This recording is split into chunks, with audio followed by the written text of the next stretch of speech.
Hello everyone and welcome to the Chrissy B Show. Now let me ask you a question. What would you do if your partner told you that they weren't in love with you anymore? Well, find out what Debbie Pierce-Smith did with the support of her good friend Liz Harwood, and let me tell you, it was something remarkable. And also, does hard work alone make a person successful? Well, Coach Chris Browne will be shedding some light on this. And also, Jane Rafter will be giving us her fitness tip on how to make your New Year fitness goals work. But first, we have the news with Ian and Helena. Hello, Chrissy. How are you both? Hello, very well, thank you. Great to have you back in the studio with us. Thank you. It's always good You've to become see part you, of the Chrissy. furniture. I know, it's great. I always look forward Which is to great. it. Oh, really that's good. good. I'm running It's always on. good to be back. It And in is. case you're new viewers, This is our home. because we always get new viewers, don't we? Absolutely. Ian and Helena are our news reporters, and they tell us all about the royal news because they're We royal do. correspondents and professional photographers as well. Just thought I'd add that in. Oh, thank you. Thank you. And we, They're quite talented, actually. They've got a few. we tend to talk some about the news. We Turn talk our about heads. anything now, don't we? We do. We just have a I little chat, know, don't we do. It Yeah, is that's what the always good show's fun. like. Oh. But what is there in the news this week? There's lots of bits and pieces. For me, I was really happy to see Kate Middleton out and about. We haven't seen her since Christmas, and I'm Yeah. always watching her baby bump. So it's really Did you good to spot see it her. this time? Did you see it? No, Still she had hiding like it? she has a beautiful sort of bone white pea coat on, but the shape of these pea coats obviously covered her bump. Yeah. I mean, she looked lovely. She It's said like- bump, by the way. Yeah. B-U-M-P. I did. I Just- said bump. Yeah. Yeah, that's Yes. well done. No, but it's lovely to see her in white because she does wear quite a lot of dark colours. So at the minute, Yeah, to see her in yeah. white was lovely. But she was out with two of her security guards in John Lewis in Chelsea. Okay. I do wonder how much of it was a bit of a PR-y thing because I think we need a bit of good news. I think the royal family have had a few blips recently, which we won't talk about. So it's always good to see Kate about. Yeah. But it's funny because she'd bought a few bags of goodies, not sure what it is, and it was funny to see her walking with she had these two burly security guards sort of walking by her, and she was carrying masses of bags. Oh, it'd be nice to Sometimes take a peek inside and see what's there. Yeah, But it she would be always good. does because, I mean, at Peter Jones, it's what we've known from the past because it's where she gets her makeup tips from. Her Mac makeup artist is in Peter Jones in Chelsea. And so when she was sort of engaged and when she was sort of going through all the stages of getting married, she learnt all her makeup tips from that. Now she's got her own personal advisor from a similar sort of makeup company. I would. But she still goes to Peter You Jones. mean she does her own makeup? Well, no, well, sometimes she does. Sometimes. Sometimes she does. she does. Yeah. So Okay. she's it's with Kate, she's still likes a bargain as well. It's funny, isn't it? So I suspect that's probably what the bags. The whole royal family like a bargain, really. Oh, tell me about it. Yeah. It's only a positive thing. Yeah, not it's just a bit so weird bad. when some of them used to go to Necker. I was watching that programme, Richard Branson's Island. Oh, right, yeah. Yeah. Have you seen it? I don't know if you saw it. I was I- watching it the other day, and it's like there were pictures of Diana there with the kids and everything, Yes, and yeah. it was just showing, sort of saying how expensive it is to stay there, and Yeah. Yeah. but it looks Well, do amazing. you remember we did a story once before, and it was one of those types of islands, and even it was something like about $10,000 a night to stay there. An average meal was £150 It per is. But head. let's be honest. It when was- when No, but there it's when all you're inclusive a certain now. caliber of person, Yeah, they yeah. want you to be seen at their Yeah. place, don't they? But I So there suppose, is- how do you book an know. all-inclusive to an island like that? But it is, If it's you're a member of the royal apparently family. I suppose you go with sovereign, don't you? Well, they say, well, they Yeah. say you can book out the whole island. They leave certain times, certain months where you can book out the whole island, but they leave other months where anyone can book and go. So it's quite an interesting, like, I know. programme. We'll have to put a word in for you, Chrissy. Absolutely. I think you deserve a Do treat. you think we can Moving do on it from this beach-swept island? yes, we could record. But it's just so nice. I know, sorry, we've completely changed the subject. We're talking about Richard Branson now, but he has his morning meetings overlooking. Well, he's right on the beach.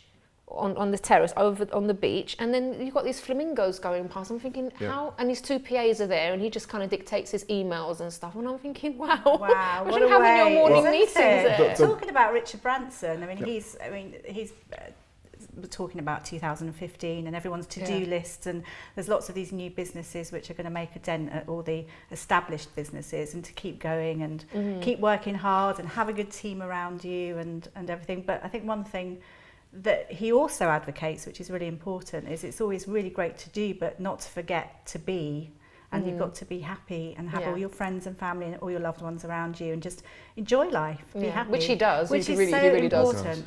does. Which is so important, because then you will grow your business because you'll be content in all areas of your life, which is really important. What was your most exotic breakfast? I know what my most exotic breakfast was, but what do you think is your most exotic breakfast? That's a funny one.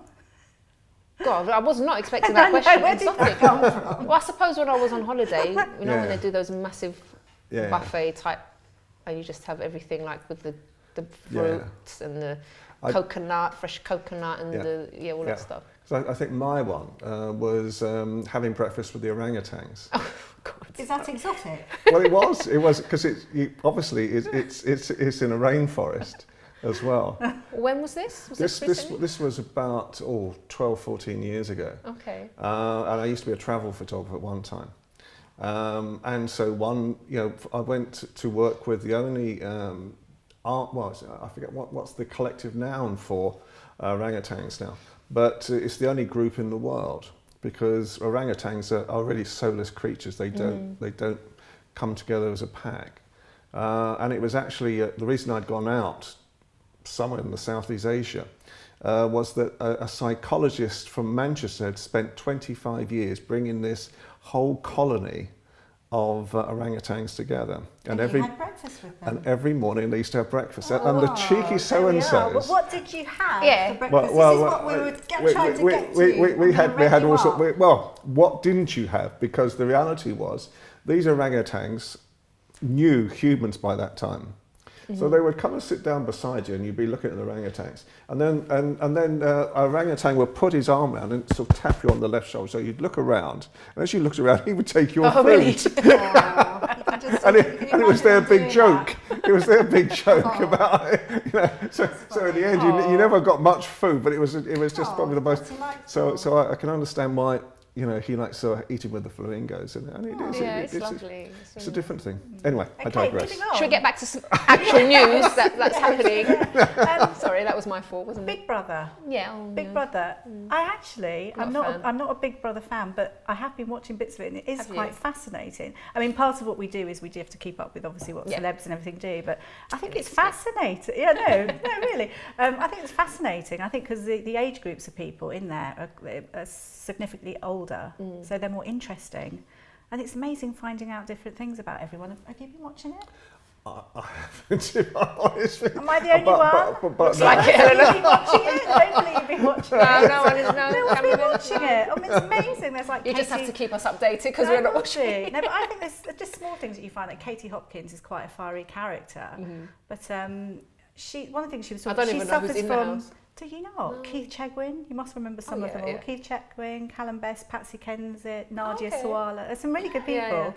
But one thing, Katie Hopkins suffers from epilepsy, which I didn't know about. So you just find out little things. She's got like a hole in her brain. Normally you get that from a hit, but she's actually got a hole in her brain. And Keith Chegwin, his demon with alcohol. So, I mean, it's been fun, but because no one's been watching it, I shall stop. Someone at home has. I shall stop now. But also, Love is in the Air. What time's it on? What, Big Brother? Yeah. It's on at 10 and it clashes with the show, so No, I mean, it's on at different times. You can watch it at different times. I never just sort of go in at any one point. All right. But, are wemoving on? A couple of minutes, we can squeeze another. So Love is in the Air. Any news? Not for me, unfortunately, but Love is in the Air. Lots of people getting married after Christmas. Cameron Diaz, which I was quite shocked, married long-term friend Benji, who's a rock star, which is lovely. There's Jensen Button and his model, Jessica Michibata, I think her name is very beautiful. I'll let you say Stephen that one. Fry, Charlize Theron. I mean, the list is endless. It's just a time that everyone's just falling in love and getting married. So it's all beautiful, beautiful. Okay. Yeah. Good. One more? There's lots more. Rita Ora has been a little bit naughty. No, it's great to see her on The Voice, but she recently upset quite a few viewers on a certain programme that we shall not name because she showed too much cleavage, and they got so many upset complaints, which is a shame because they should have advised her, I think, on the show. But sometimes you can still advise and then people will still come out dressed whatever. I suppose it happens. I suppose. When they become that famous, they decide what they want to do themselves. That's the thing, because what they're going to do, they're going to cancel the show or tell her not to come on. Yeah. That's the thing. I think they know they can get away with it. She's in North London somewhere, not too sure where she's moved to with her Tommy Hilfiger's son, I think it is she's married to. No, it's just a boyfriend, isn't it? Yep. And her lovely little new puppy, which is beautiful. Oh, it's lovely. We've got to go now. Ian, you wanted to say something. I'm so No, sorry. I'm just going to say trouble in the royal household, but we'll hold that. We'll hold that till the next. We'll hold that till the next show. All right, brilliant. Thank you so much. We didn't really talk about much news. That's fine. It was interesting. Thank you so much. All right, well, do stay tuned, because after the break, I'll be talking to Chris Browne in the Self-Development Clinic.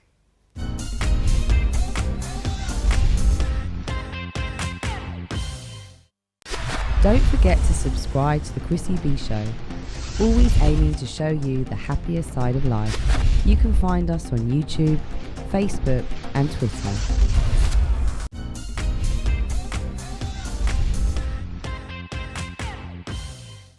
Welcome back to the show. Well, I'm now with Coach Chris Browne, and we're going to talk about whether hard work alone makes a person successful. That's correct. How are you, Chris? I'm very well, thank you. How are you? I'm very well, really good. It's all been good. All good so far. Good. You know, yeah, we are going to talk about that because looking at the situation, we've got a lot of people. Well, let me ask you first of all, could you think in your mind about many people that you know have worked really hard, different people around you? Mm-hmm. You know, when you think about parents, people you meet every day, hard workers, family members, relatives, could you think of them actually, how hard they work? Yes. Would you name them all as successful? No. No? It's funny. Not all of them. It's funny that, because when I did this, I thought about a numerous amount of people, and even growing up, when you see your parents working so hard all the time, and you've been taught this, work hard and you'll be successful, right? It doesn't always work that way, does it? It doesn't, because, I mean, I think in most cases, yes, if you work hard, you will be successful, because lazy people don't get anywhere. On the one hand, but also I've known hardworking people, they just seem to hit brick walls, and they seem to be unlucky, and things go wrong for them, even though they're working really hard. And then others as well, it may be like in a management position, for example, they work really hard, but then the way they deal with other people and the way they communicate isn't good, so then that leads to them not being successful, even though they're working really hard. So I think it just depends, doesn't it? It goes two ways, because there is a fact where you've got to work at the end of the day, and you've got to work hard. But there is that element at the end of the day, not all work is based on your hands at the end of the day. A lot of hard work and success is based on the mind. So when we say hard work, or let's say working hard equals success, it's not always so. But you are right, there are people who work very hard and they are successful, but are they the minority or the majority? Majority, a lot of people working hard. Minority, all successful, no. So that saying doesn't always stand at the end of the day. You know, as I said, it's not exactly what's in your hands, it's what you got in the mind. There's where the success is. Because you think about it, you work hard, I want to pick this glass up every day, every day, every day. I've got to think about it first. It's not what I actually do all the time. So I've got to plan what I'm actually doing and how I'm going to do this. And the sad thing about it is I could think of numerous people from a child looking up and I thought, gosh, they work hard. Gosh, they work hard. I remember this relative across the road when I grew up, always working, never to spend time with kids, friends and all that, always working. Were they successful? They're still here? Sadly, no, at the end of the day. So you really got to think about how you're actually applying yourself. And what I did... And what your definition of success is, because you've got a person that works really hard but then doesn't have time for their family and their kids. That's not success, really, is it? You know, I mean, when you think about it, the parents missing out on spending that time with the child missing out on the parents, but yet still saying, well, I'll give them all the trappings of that success. I think it's more about the nature of the person is really, you know, what are you going for? What is success anyway? That's what we've got to define, really. Before we start talking about, well, is it working hard? What is success? Success is different to different people. But in the light of what we're talking about, we are talking about the sort of success that people want to achieve, this great thing, that big thing, and that sort of way. And what I did, I went through areas as well, and I was thinking, I used that quite a few times when I've spoken about what Jim Rose said about work hard on your job and you make a living, work hard on yourself, and you make a fortune, right? Now, obviously that goes back to that. That goes back to work hard on yourself. So you've got to think about, what do you really want? You know, what skills do you need to actually achieve what you're going to do, instead of just working hard and grinding yourself down.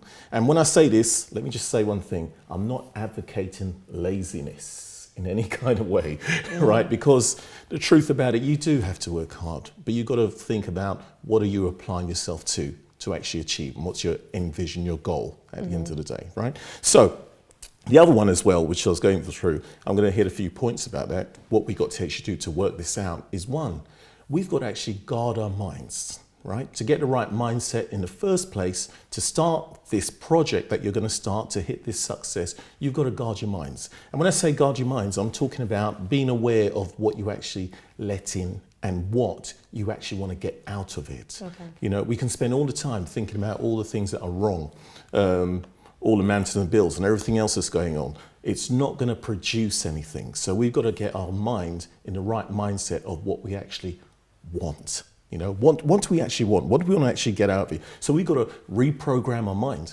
in that sense. So let's stop thinking about how bad things are, but let's reprogram our mind to the point of refocusing it on opportunities, looking for opportunities. Example, let's just say you like silver cars, or you spent the weekend with a friend who's got a nice silver car, and you always see this car. Then after the weekend's over, you're going through the week and you just keep seeing silver cars wherever you go, silver cars.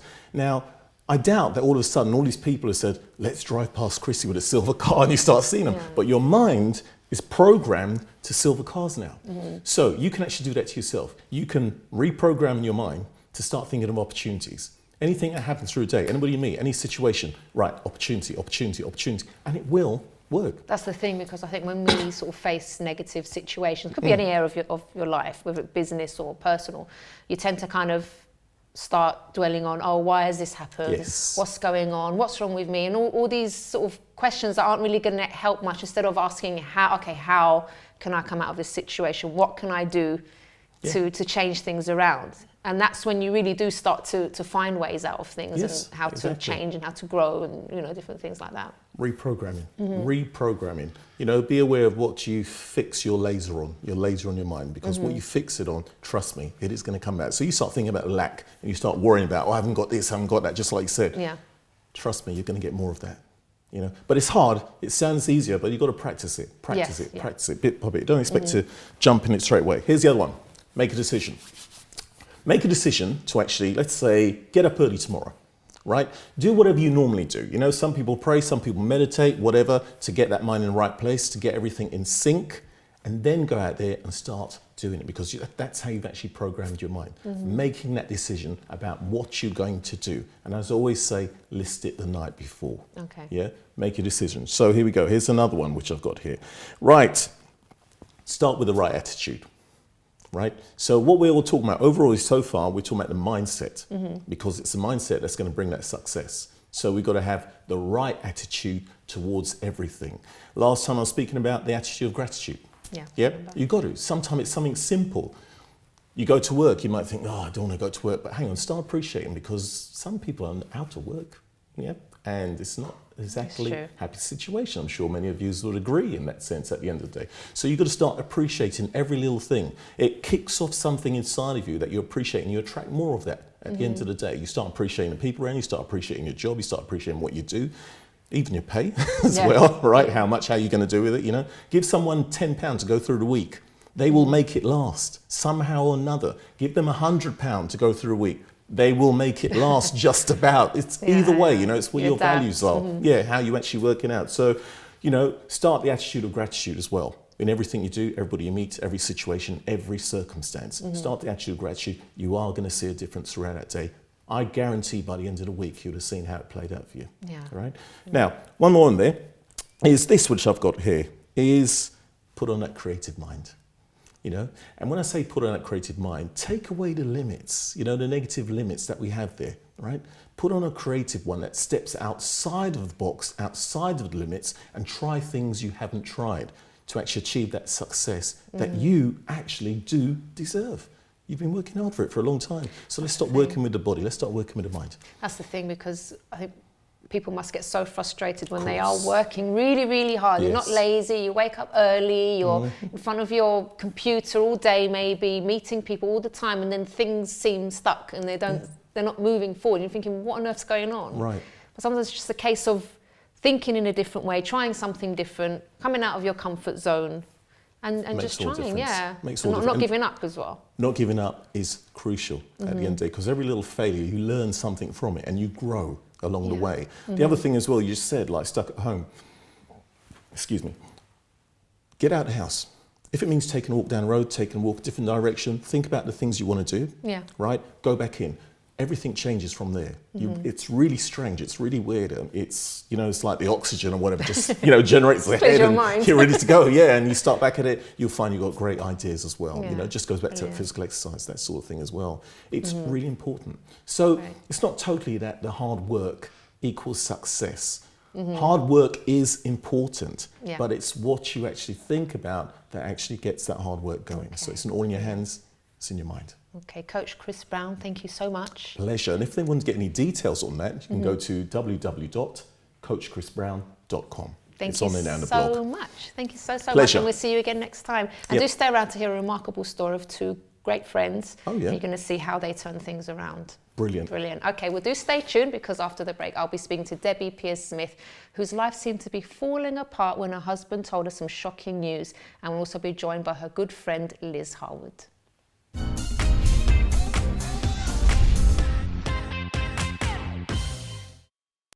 Don't forget to subscribe to the Chrissy B Show, always aiming to show you the happier side of life.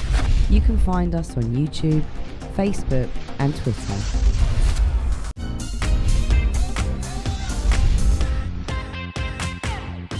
Welcome back to the show. Now, before I meet my next guest, Jane Rafter will be giving us her fitness tip on how to make your New Year fitness goals work.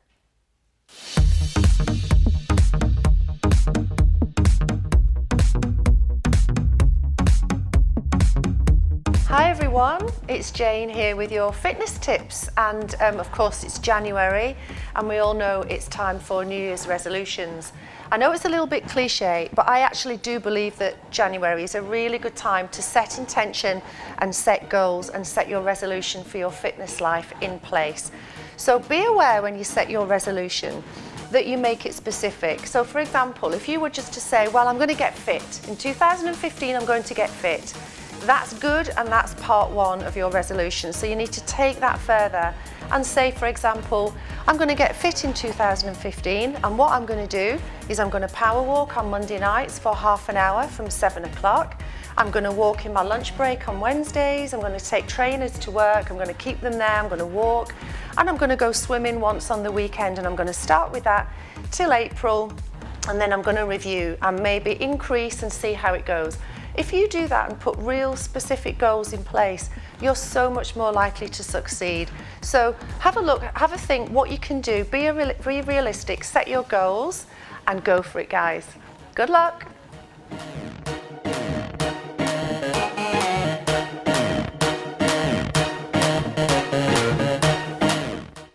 Thank you very much, Jane. And now it's time to meet Debbie and Liz. Hello, ladies. Hi. Hello, nice to meet you. How are you both? Very good, thank you. Okay, now you've got quite a story, because I was speaking to you both in the green room. I think we need a whole show to cover everything, but we're going to try and squeeze it all in on the rest of the show.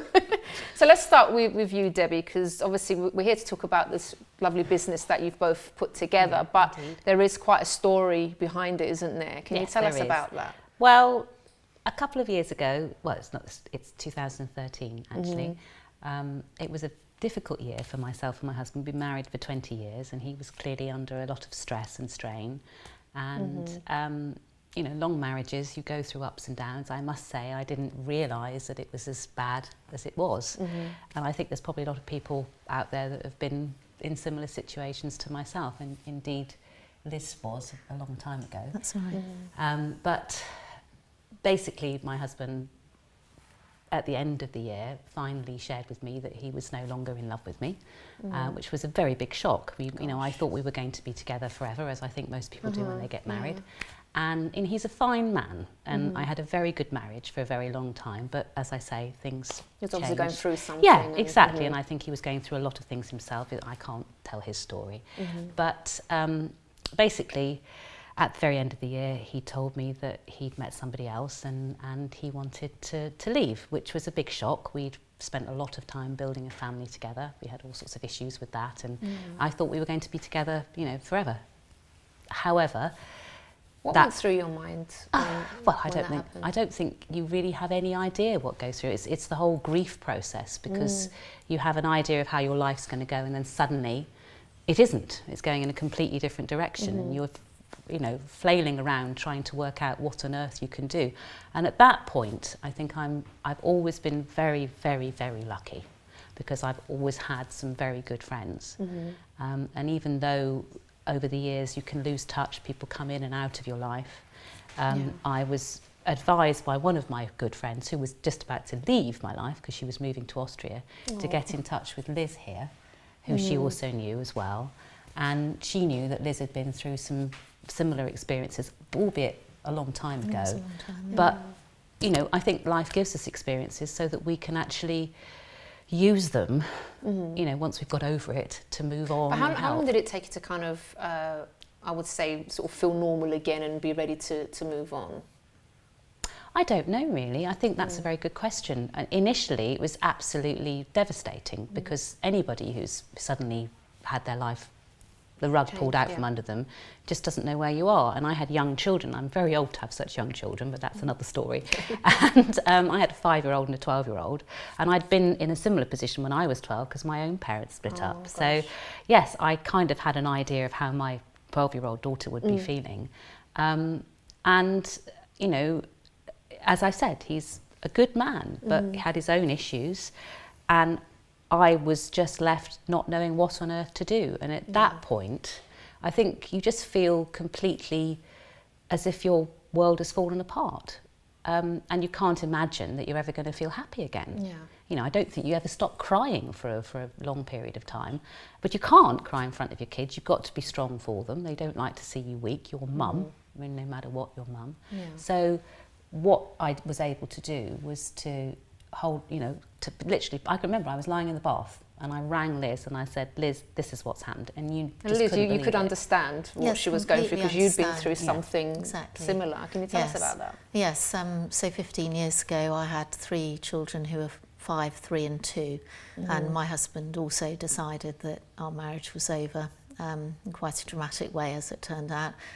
And so when Debbie called me, I could empathise immediately with her situation, and immediately wanted to be there and use the benefit of my experience to help her get through some very difficult times. I think it's a long process. It's been a year for Debbie, but it goes on longer than that. And one of the things that's so great is to have people beside you and behind you, supporting and holding you. Because while just speaking to her, I'm just remembering someone that I've been trying to help, someone that spoke to me. Her husband left her, but she's taken it in such a bad way. It's like she doesn't want to live without him. And she's like, if you try to talk to her, and I think actually she does need professional help, but you try to speak to her and help her, but she's so like missing her husband, and she, you know, she can't imagine life without him. But the thing is, the state she's in, he would never come back anyway. And I tell her, look, you need to get yourself sorted out first. Before thinking about anything else, you need to think of you first, because the state you're in, no good for her children or anything. So, you know, I'm trying to help her and everything, but it's like, it's just proof to have both of you on. You know, and it's just proof that you can pull through, and you can be happy again. Totally, you can. And the bottom line is I think there's an old saying, isn't it? One door closes, another door opens. And genuinely, when you're in a marriage and there are problems and you don't know how to deal with it, you know, we only have one experience of this life. And I felt in the last year that I'd been like that, and it's just gone like this. And the whole of my life, friends I hadn't seen for years have come back into my life. And another friend I talked to recently said the beauty of being single is you can choose how much you see of your friends, and choose the friends you spend time with, which is something that's very difficult when you're in a partnership, when you're married, because if your husband doesn't particularly like them, there's a tendency to just let that slide. And You've got to try and look, even though as devastating as it is at the time, you have to sort of try and look for the positives, silver linings. Look for things. There's always a silver lining. Yeah, there is, because there's always good things that you can do or experience. Totally, and that's where, you know, one of the things that happened during that period of time was that I was very aware, and I'm an avid reader. My father was a educational psychologist, so he threw psychology books at me, and so immediately you start to go on the internet. What can I do? How can I get through this? Yeah. And one of the things that they advise is whatever you do, don't drink or take drugs, because that's a very bad idea. It's very easy.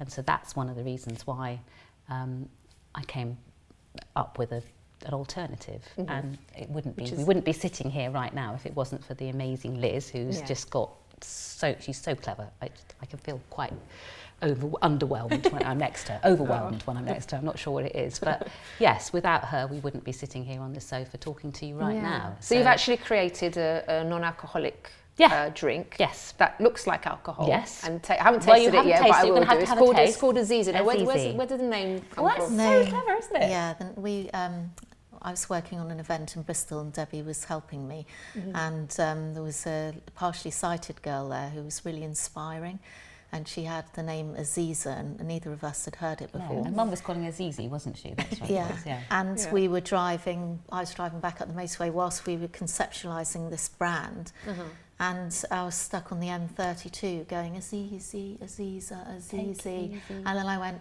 take it easy with Azizi. And then I thought, well, that's a bit cheesy with Azizi. And I just kept playing around with Azizi. And I said, it'll do as a working title. And we started just adopting the name internally. And then both our daughters at different parties said, Mum, can you make that Azizi? And when other people started to use the word, it started to embed. sound right. Well, then we did actually think we'd better check what it means, because we didn't know what it meant. And then, because it could have meant something dreadful. Imagine if we chose it, So we went and checked it, and it means precious and beautiful. Oh, there you which go. is just so perfect, because the name of our drink is Azizi and classic gold and ruby. It's a lovely name. It's a nice name. And after the break, we're going to speak more about the business and how it's going, and some more. And I'd also sort of want to know more about your friendship and working together. Yeah. All right. So let's just go to a quick break, and then we'll be back with the ladies after this.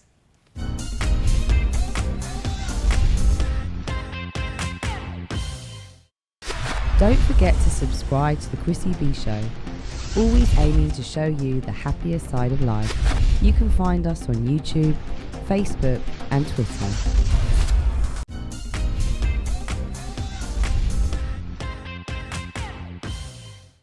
Welcome back to the show. So now it's time to go back to Debbie and Liz, and I'd like to hear more about this wonderful drink you've created called Azizi. That's right. So you told us about the difficulties that you had, especially Debbie, and how you got through that. But also I find it really nice the way you focused on something positive. Well, I think that was down to Liz, really, because with her own experience, she recognised that it's just me. When you go through any kind of big event, you're focusing on it constantly, and all the books I read said you're going to you literally regurgitate the whole. 20 years is a long time. It's a lot to go through, and that's all I could think about, and that's not healthy. And that would have been very easy to turn to alcohol, as you were talking. Absolutely. Very easy. Were you tempted? I've never been a big drinker, but I have to say, if someone had opened a bottle of wine, I probably would have had more than I normally ever would have People done. do tend to, because when I was going through my depression period that the viewers know about, I did drink to try to sleep, yes. and it it doesn't didn't help work at all. No. But when I recovered from depression, I said from that time that I recovered, I said I'm not going to touch alcohol again because I don't need it. No. So since then, this has been like 20 years. Gosh. I've not touched alcohol because I know I don't need it. So what do you drink when you're not drinking then? To be honest, I just drink water or sparkling water. Exactly. That's it, and I'm fine with that. Which is fine, and I understand that as well, because I've never been a big drinker. But I used to go and stand, if I ever went out, stand in a bar and go, so what am I going to do? But it's nice to have an alternative, isn't it? Exactly. And there's alcohol, there's soft drinks. We've had this conversation so many times that we launched at a show in London, and in the middle there's sort of tea and coffee or water, and it's very, very dull, and it's the 21st century. Yeah. And why are all the drinks that are not alcohol boring? So boring? But there's also a level of sakes. peer pressure when you're out in the evening. When people are not drinking alcohol, then it's kind of spot the designated driver, or you're a little bit isolated in what you can drink. And So we felt it was important when developing the product that it actually looked like, and you can see from Yeah, that it does. looks Yeah, I mean, like it looks lovely. Yeah. you're joining in with That's the party. the ruby one, which Ruby, is... so tell us how you came up with this particular one before I taste it. Well, that one was the first flavour that we came up with, really, and it was, I like that one the best. We're quite good because we both like one or the other one. Liz is more of a gold and I'm more of a ruby. I've got a slightly sweeter tooth, Okay. and that one is a slightly sweeter flavour. Okay. So that's pomegranate and elderflower with a little bit of Shall I have hint a- of shall I have a lime. little Yes, taste? Let me try smell and it see. first. Yes, exactly. It smells lovely. Thank you. Okay. Okay. So, what do you think? It's lovely. Yeah, thank you. That's really nice. That's, for me, that's my favourite. But what makes it special, the USP, is that this has got a blend of herbs in it that help you feel less stressed, more relaxed, more chilled. That the old Yeah. saying, take it easy with is easy. And I've never really understood why it is that the herbs that we use have got a very bitter flavour to them. And as we're adults, we choose bitter flavours. Tea and coffee have got very bitter flavours. yeah. Olives, alcohol is a bitter flavour, isn't it? And yet, all the soft drinks that are available seem to ignore the fact that we're grown-ups and we want to drink something which tastes like a proper drink. Yes. And the great benefit of these particular herbs, one of them is hops, and it's the hops in beer that gives you that lovely fear. Okay. It's not the alcohol. And so the hops in our drink enable you to feel a little bit more chilled. Okay. So that, to me, there's so many The other- energy drinks, aren't there? Anne? Yes, but the other thing about the flavours, both the flavours, is that as your palate develops, it changes. So you know, with your children, they have a different desire for sweet things and sugary things, and the drinks that we can drink in pubs typically are geared at that. So if I'm drinking apple ties, so is a 6-year-old next to me. Yeah, yeah. And what we wanted to produce, and initially we did it by accident, but it's become one of our major USPs, is the fact that this specifically works with the adult palate. So all 5 of the taste receptors are stimulated. Wow, you really did your research, didn't Oh, you? yes, we did. There's an And the awful lot only- involved. The only other type of drink that does that is alcohol. So when you drink your okay. wine, you have that moreish sensation.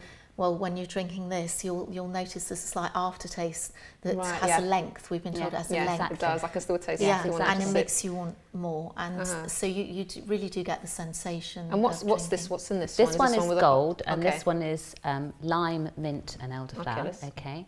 Oh, Again, that's with our got added punch, herbs. isn't it? It That's- really yeah. has. It's got a beautiful aroma, that one, and I don't smells think you lovely. can. Yes. I hope you enjoy it as well. That's really nice. Thank you. Which That's one do not you a like taste best that. then? Oh, God, I don't know. I They're know. both- Well, good. You can have both. And the great thing is, Chrissy, it's 30 calories a glass. Oh, really? I know. Oh, 120 in a wow. glass of champagne. I've This done one I my can taste. research. Really taste the mint in it. It's Yeah, you lovely. can. It's There's only a refreshing. tiny bit of mint It's very, in that. yeah. Yes, it's That's really very comes refreshing. through. Oh, they're both lovely. Thank you. Yeah. So I can carry on talking, but Thank they're you, both jolly really good. nice. Thank you. Very different from each other. But what we wanted to do was we wanted to create a drink that actually felt and looked and tasted like a grown-up drink, not a child's drink. Which it does, So that yeah. you could stand at a party and feel like you were still enjoying yourself. In fact, Liz came up with a brilliant expression, because she's a brilliant girl, which was, it's a social experience drink. It's a drink that enables you to be you, Yeah. but not feel anxious and stressed and That's a great just We were I can see the two of you love working together. What is that like? Because you're already friends beforehand. What's it like working together as a team we've on been something? friends for 25 years, and we actually met when we worked together for the first time in an organisation. Yeah. And I think it's been a year that why we feel that this works as a partnership is because my mission to get involved, I'm an independent consultant normally, and when Debbie asked me, I would have done anything. If she said, could you do a handstand in the middle of the M4, I would have done it, because whatever she would have asked me at that time to Yeah. support, I'd have done. What a great friend. Now, I Debbie. didn't actually taste the drink at the time. I just kept going, of course, we can launch it. Don't worry, it'll be fine. And then one day I was coming in from work, I opened a carver that Debbie was visiting, and she poured me the drink. And I had my carver there, and I really wanted to have my carver because that's my sort of anaesthetic after a long day at work. And I drank this, and we didn't drink the carver. No, we didn't. And I just said, this is amazing. And through the year, I was trying to help Debbie come back into the business world, keep her I've been a going. stay-at-home mum for 10 years. Yeah, what was that like then? Because I know you're both also busy because you do have Yeah, children. How we do do. you manage everything? What do you Liz has do? got far more experience than I have. I juggle badly, but you've You got it don't, for far more You know, the organised. first year after my husband left, I was, you know, in shell shock as much as you've been, and I just have utter admiration for Debbie and the dignity that she's had this year. She really has held herself together, and I basically did juggle the children by flexibility. I think the joy. I think somebody was mentioning it earlier about the fact that working clever. And I didn't work. I felt I was working hard, but I actually worked clever, and there's a difference there. And it enabled me to always be there when the children needed me. They were only 2, 3, and 5, very small. But then I'd work late to catch up on all the emails. So I just built a lifestyle, and really with Debbie, we've been kind of lucky enough that this is our business. So if we need to slow down a little bit because Melissa's having a moment or Tabby needs more time with mummy, we can take slightly, or I'll hold the reins. It'd be while different Debbie if I was does working that. for somebody else, because then it's, Yeah. and I haven't worked for anybody else for a very long time. I was working independently before I stopped work to have my family. And I think that's the answer. If you can work for yourself, it's a lot easier because you can juggle things to suit yourself, can't you? If someone was Are you having expecting fun me- with this? Oh, totally. It's the totally best fun, thing yeah. I've ever. It's so much fun. So much fun. If you'd said to me this time last year that I would be sitting here with you, quite frankly now, although we did say to ourselves, didn't we? Yeah, we We're did. going to be We on did. TV We with did. Aw. this. We did say that because we think it's such a brilliant thing that everybody should know about it. I want to change the world. We want to change the world. But I just So- love that you know that there's such a story behind it all. It's Yeah. not just Yeah. okay, let's just It's not. create No. something, It's let's create this completely fab not. drink, and Yeah. there's so much It's so behind it, and serendipitous. It's amazing. It's lovely that well, it's not lovely what you've been through, but lovely that you've managed to both of you come together and do something Well, so what's nice. the old thing and- saying, what doesn't kill you makes you stronger, Yeah. doesn't it? And I Yeah. do believe that is the case. I think if we have these experiences, what it does is it enables us to grow. exactly. I was deeply unhappy. I would love to have stayed married to my husband for the rest of my life. I'm sure he felt the same. Yeah. But at the end of the day, that didn't happen. And it didn't happen with you. But what it does is it opens all these other opportunities. I wouldn't be here doing this right now. Yeah, The exactly. world would not have as easy. I love it. I love it. You know, so at the end of the day, it's all, and I think my default is to happy, full stop. It always has been. So I can't be unhappy for too long. At the end of the day, we've got so much to be thankful for. You know, listening to what Chris was saying earlier on was fantastic because it's true. It's your attitude. And you've had experiences. One of the things you did beforehand was the blessings book, wasn't Yes, it? yes. Which was about counting your blessings. If you just sit and think how lucky. It's true. Just Because at waking the time when you're going through a situation, you're thinking, "Oh my God, Yeah. how on earth am I going to get through this?" But you do, as long as you keep that hope inside of you, and you. Yeah, you and keep one of the going. things I've always thought, I don't know where this saying came from at all, but I think you see yourself in the mirror of your friends. And if you have great friends, and I have great friends, no matter what anyone else thinks of me, no matter what my ex-husband or his family or anybody else would like to say, and they're not, they're very nice people. I know I must be a good person because I have such amazing friends. We so, certainly you do, know, and we're really, so glad to have met one of absolutely, them today. Absolutely. Ladies, we have to leave it there because we've run out of time. We need to finish the show, but thank you so much, and all the best with Aziz and everything else that you're going Thank to you do. for having us on the show. Thank you. So nice to meet you. Thank you. You too, darling. Okay, so we have to leave it there, but if you want more information about our guests today, you can visit the website chrissybshow.tv. And if you have a story that you'd like to share, or maybe you're going through something you need someone to talk to, I'm here for you. You can email me on chris@chrissybshow.tv. Bye-bye for now.